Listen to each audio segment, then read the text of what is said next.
ఈసారి ప్రతీకారం తీర్చుకునే పద్ధతిలో కూడా కులం చూడు, మతం చూడు, ప్రాంతం చూడు, వర్గం చూడు, వర్ణం చూడు, జిల్లా చూడు, జిల్లా చూడు, ఇచ్చిన వాడికి అట్టున్నర ఇవ్వడానికి వైఎస్ఆర్ కాంగ్రెస్ పార్టీ సిద్ధంగా ఉంటుంది. జగన్మోహన్ రెడ్డి దగ్గరికి బాధితులు ఎవరైనా వస్తే జగన్మోహన్ రెడ్డి రియాక్ట్ అయ్యే విధానం ఎలా ఉంది? సో ఎవరు వచ్చినా ఏ సమస్య గురించి వచ్చినా 3 ఏళ్ల తర్వాత మనం అధికారంలోకి వస్తాము, అప్పుడు దాన్ని పరిష్కరిస్తాం. లేదా అన్న నాకు ఒక సమస్య వచ్చింది, లేదా నా మీద అన్యాయంగా కేసు పెట్టారు, లేదా రోడ్డు వైండింగ్లో నా ఇల్లు పోయింది, లేదా ఏదైనా ఏ ఇతర కారణం ఉంది, ఎగ్జాంపుల్ చిన్న పెన్షన్గా నాకు రావట్లేదు అని చెప్పి ఎవరు వచ్చినా 3 ఏళ్ల తర్వాత మనం అధికారంలోకి వస్తాం, అప్పుడు మీకు న్యాయం చేస్తాం. 3 ఏళ్ల తర్వాత మనం అధికారంలోకి వస్తాం, అప్పుడు మీకు అన్నీ అయిపోతుంది. సో గతంలో కూడా జగన్మోహన్ రెడ్డి వైఖరి ఎలానే ఉంది, ఇప్పుడు కూడా సేమ్ అదే పందాలో పోతా ఉంది. మరి జగన్మోహన్ రెడ్డి 3 ఏళ్ల వరకు ఏం చేయొద్దా, లేదా చేయొద్దని ఆయన డిసైడ్ అయ్యారా? సో ప్రజలకి దగ్గర అవ్వాలి, లేదా మనము 3 ఏళ్ల తర్వాత అధికారంలోకి వస్తాం, ఎలా వస్తాం? సో ఇలాంటి సమాధానాలు చెప్తే వస్తామా? ఒక పార్టీ అధినేత జగన్మోహన్ రెడ్డి గారు గతంలో ముఖ్యమంత్రిగా కూడా ఆంధ్ర రాష్ట్రానికి పనిచేసిన వ్యక్తి, ఎగ్జాంపుల్ ఒక చిన్న పెన్షన్ కార్యక్రమం, ఒక పెన్షన్ నాకు రావట్లేదన్నా అని చెప్పి ఆయన దగ్గరికి వెళ్తే ఆయన అట్లీస్ట్ బేసిక్గా దానికి చేయాల్సిన పనులైనా అట్లీస్ట్ దానికి రియాక్ట్ అయ్యే విధానం. ఎందుకంటే పంచాయతీకి సంబంధించిన సెక్రటరీతోనో, లేదా వీళ్ళ కార్యకర్తలు ఎవరైతే అక్కడ ఉన్నారో వైఎస్ఆర్సీపీకి సంబంధించినటువంటి కార్యకర్తలు, వాళ్ళతో దాన్ని ఫాలోఅప్ చేయమన్నాము. లేదా కొంచెం పెద్ద సమస్య అనుకోండి, లీగల్గా ఏమైనా చేయాలా, లేదా దానికి సంబంధించినటువంటి అధికారులు ఆ జిల్లా కలెక్టర్కో లేదా ఆర్డీఓకో ఉన్న సమస్య బట్టి, ఎందుకంటే అక్కడ ఏ సమస్య అయితే ఉంటుందో దాన్ని బట్టి అక్కడ ఉన్న అధికారులతో మాట్లాడడము, అట్లీస్ట్ ఒక ప్రయత్నం అయితే చేయాలి కదా. ఇది ఏది చేయకుండా మేము 3 ఏళ్ల తర్వాత అధికారంలోకి వస్తాం, ఆ రోజు మీ సమస్యని మేము క్లియర్ చేస్తాం, 3 ఏళ్ల తర్వాత మేము అధికారంలోకి వస్తాం, ఆ రోజు మీకు న్యాయం చేస్తాం. అప్పటి వరకు ఈ బాధితుల పరిస్థితి ఏంటి? సో జగన్మోహన్ రెడ్డిని నమ్ముకున్నందుకు వీళ్ళు ఎలానే ఈ 3 ఏళ్ల పాటు ఉండాల్సిందేనా? సో జగన్మోహన్ రెడ్డి ముఖ్యంగా తీసుకోవాల్సిన కార్యక్రమాలు ఏంటి, లేదా ఆయన చేయాల్సిన పనులు ఏంటి, ఆయన ఏం చేస్తున్నారు? సో మనం ఈ 3 ఏళ్ల తర్వాత అధికారంలోకి వస్తామని చెప్పేదానికి కొన్ని దారులు ఉన్నాయి. దానికంటే ముందు మనం చేయాల్సింది అంటే ఈ 3 ఏళ్ల పాటు మనం ఏం చేయొచ్చు. ఎగ్జాంపుల్ దానికి సంబంధించినటువంటి లీగల్ అడ్వైజర్లు కానీ, లేదా ఎందుకంటే పార్టీకి లీగల్ అడ్వైజర్లు ఉంటారు, కార్యకర్తలు ఉంటారు. అతనికి తక్కువ ఓటింగ్ పర్సంటేజ్ ఏం రాలేదు అంటే ప్రతి నియోజకవర్గంలో గతంలో గెలిచినటువంటి ఎమ్మెల్యేలు ఉంటారు. వాళ్ళకి చెప్పే సమస్య ఏది ఉందో ఆ సమస్యను పరిష్కరించే ప్రయత్నం చేయొచ్చు కదా. సరే సమస్య పరిష్కారం జరుగుతుందా జరగదా అనేది కాసేపు మనం పక్కన పెడితే అట్లీస్ట్ ఆ ప్రయత్నం చేయొచ్చు కదా. సో గతంలో కూడా ఇప్పుడు ఎగ్జాంపుల్ 3 ఏళ్ల తర్వాత అధికారంలోకి రానప్పుడు ఏంటి పరిస్థితి అంటే ఇంకొక 5 ఏళ్ళు వీళ్ళు ఇదే పరిస్థితిలో వెయిట్ చేయాల్సిందేనా? మీరు చూసుకున్నట్టయితే 2019 ఎలక్షన్ల ముందు జరిగినటువంటి పాదయాత్ర కార్యక్రమంలో కొన్ని ఈయన హామీలు ఇచ్చారు. ఇలాంటి హామీలే ఏంటి, మేము చేసేస్తాం, మేము అధికారంలోకి వచ్చిన మొదటి సంతకం దీని మీద పెడతాం. ఎగ్జాంపుల్గా ఏందది మెగా డిఎస్సి గురించి. సో మెగా డిఎస్సి అనేది చేయగలమా చేయలేమా, దీని కష్టం ఏంటి, దీని నష్టం ఏంటి, చేస్తే ఏముంటుంది, చేయకపోతే ఏముంటుంది, దీని వెనక ఏం చేయాలి, దీని కార్యక్రమాలు ఏంటి, ఇవేవి తెలుసుకోకుండా పబ్లిక్ మీటింగ్లో డైరెక్ట్గా ఆయన మొదటి సంతకం నేను మెగా డిఎస్సి మీదే, లేదా సిపిఎస్సి రద్దు చేస్తాం. సో సిపిఎస్సి డైరెక్ట్ రద్దు చేస్తాం, అసలు చేయడానికి పాసిబిలిటీ ఉందా లేదా?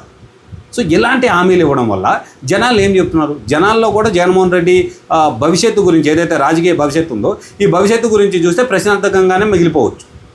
ఎందుకనంటే అన్న నాకు ఈ సమస్య ఉంది అని అంటే బేసిక్గా ఒక చిన్న ఆ పంచాయతీలో ఉన్నటువంటి ఒక సర్పంచ్ స్థాయి వ్యక్తి అయినా దాని గురించి ఏం చేయొచ్చు అనేదైనా ఆలోచన చేస్తాడు. ఎగ్జాంపుల్ ఒక పెన్షన్ యాక్టివిటీ ఉందనుకో, ఆ పంచాయతీ సెక్రటరీని కలవడం, లేదా పంచాయతీ ఆఫీస్కి వెళ్ళి ఎందుకు పెన్షన్ రావట్లేదు, అసలు దానికి సంబంధించిన ప్రాబ్లం ఏముంది, లేదా ప్రాబ్లం ఎక్కడుంది. సో సరే ఇది చిన్న పెన్షన్ కార్యక్రమం కదా, లేదా పెన్షన్కి సంబంధించిన ఇష్యూ, దీనికి నేను ముఖ్యమంత్రిని ఎక్స్ ముఖ్యమంత్రిని నేను వెళ్ళి దీన్ని పరిష్కరించాలా అని మీరు భావించినట్టయితే అక్కడ ఉన్నటువంటి మీ క్యాడర్కి చెప్పండి, లేదా అక్కడ ఉన్నటువంటి మీ లీడర్లకు చెప్పండి. ఎవరికి చెప్పైనా సరే ఆ సమస్యను పరిష్కారం తీసుకెళ్ళాలి. కానీ 3 ఏళ్ల తర్వాత మేము అధికారంలోకి వస్తాం అప్పుడు చేస్తాం. ఒక పక్క నుంచి మీరు 3 ఏళ్ల తర్వాత అధికారంలోకి వస్తామని చెప్తుంటే మరో పక్క నుంచి మీ పార్టీకి సంబంధించినటువంటి వ్యక్తులు మేము అధికారంలోకి వచ్చిన తర్వాత మీ అంత చూస్తాం, జగన్ 2.0 స్టార్ట్ అవుతుంది, మేమేంటో మీకు చూపిస్తాం అంటే ఎవరికి చూపిస్తారు? ప్రజలకు చూపిస్తారా, మీ అపోజిషన్ లీడర్లకు చూపిస్తారా? మీరు ఏదైతే కూటమికి అపోజిషన్గా ప్రస్తుతానికి ఉన్నారో సో మీరు వాళ్ళకు చూపిస్తారు. ఒక ఎగ్జాంపుల్ మీరు ప్రతిపక్షంగా నాకు కావాలని అడిగే బదులు ప్రతిపక్ష పాత్ర మీరు పోషించవచ్చు కదా. ఓ పార్టీ అధినేత ఎక్స్ ముఖ్యమంత్రి అయినటువంటి మీరు ప్రతిపక్షం ఎలాంటి పాత్ర పోషిస్తుంది, ప్రతి ఒక్క సమస్య మీద జనాల దృష్టికి తీసుకెళ్ళాలి, ప్రతి ఒక్క సమస్యని పోరాట తీవ్రతం చేయాలి, లేదా పోరాడాలి. ఆ సమస్య మీద పోరాడి ఎందుకు రావట్లేదు, ఎందుకు జరగట్లేదు, ఎందుకు చేయలేకపోతున్నాం, ఇలాంటివి జనాల దృష్టికి తీసుకెళ్ళి జనాలను ఆకర్షించుకుంటే మీరు 3 ఏళ్ల తర్వాత అధికారంలోకి వచ్చే అవకాశం ఉంటుందేమో. మీరు ఇలానే ప్రతి సమస్యకి 3 ఏళ్ళ తర్వాత మనం వస్తాం, 3 ఏళ్ళ తర్వాత న్యాయం చేస్తాం, 3 ఏళ్ళ తర్వాత పోరాటం చేస్తామంటే 3 ఏళ్ళ తర్వాత అధికారంలోకి ఎలా వస్తారు? ఒకవేళ రాకపోతే ఇంకొక 5 ఏళ్ళ తర్వాత వస్తారని మళ్ళీ అప్పుడు ఇదే చెప్తారా? రోడ్డు సమస్యలు ఒక ఇల్లు కొట్టేశారు అనుకోండి, దానికి సంబంధించి అధికారులు ఎవరు ఉంటారు? సో దానికి సంబంధించిన ఏదైనా ఉందేనంటే మనం ఎవరితో మాట్లాడవచ్చు, ఏం చేయొచ్చు, ఇవేవి ఆలోచన చేయడమో, లేదా ఇమీడియట్గా ఆన్ ది స్పాట్ అక్కడ ఉండి వాళ్ళకి ఫోన్ చేసి అంటే అట్లీస్ట్ సమస్యని ముందుకు తీసుకెళ్లే ప్రయత్నం. సమస్య క్లియర్ అవుతుందా అవ్వదా, ఒకవేళ క్లియర్ అవ్వాలంటే ఏం చేయాలనేటప్పుడు మీ పార్టీ కేడర్కి దిశానిర్దేశం చేయడం, వాళ్ళని దాన్ని ఫాలోఅప్ చేయమని చెప్పడం. సో ఇలాంటివి ఏదైనా చేయొచ్చు. ఇవన్నీ పక్కన పెట్టి 3 ఏళ్ళ తర్వాత మనం అధికారంలోకి వస్తాం, అప్పుడు మీకు న్యాయం చేస్తాం. 3 ఏళ్ళ తర్వాత మనం అధికారంలోకి వస్తాం, అప్పుడు మీ సమస్యకి పరిష్కారం చూపిస్తాం అని మీరు మాట్లాడుతుంటే, మీ అధికార ప్రతినిధులు ఏం మాట్లాడుతున్నారు? మేము అధికారంలోకి వచ్చిన తర్వాత కులం చూడం, మతం చూడం, ప్రాంతం చూడం అంటే ఏం చేస్తారు? జనాల్ని భయపెట్టే ధోరణిలో ఉన్నారా? రాజకీయ నాయకులుగా మీకు మీ అపోజిషన్ లీడర్లకి ఎన్ని సమస్యలైనా ఉండొచ్చు, దాన్ని తీసుకొచ్చి ప్రజల మీద రుద్దే ప్రయత్నం ఎందుకు చేస్తున్నారు? ప్రజలు మిమ్మల్ని నమ్ముకొని కొంత మేరకు, ఎందుకంటే గతంలో మీరు 151 సీట్లు వచ్చాయంటే ఊరికే రాలేదు, ప్రజలు మిమ్మల్ని నమ్మారు. మీరు దాన్ని నిలబెట్టుకోగలిగే ప్రయత్నం చేశారా? పొంతన లేని హామీలు, సంబంధం లేనివి, తీర్చలేనివి, అసలు చెయ్యలేనివి.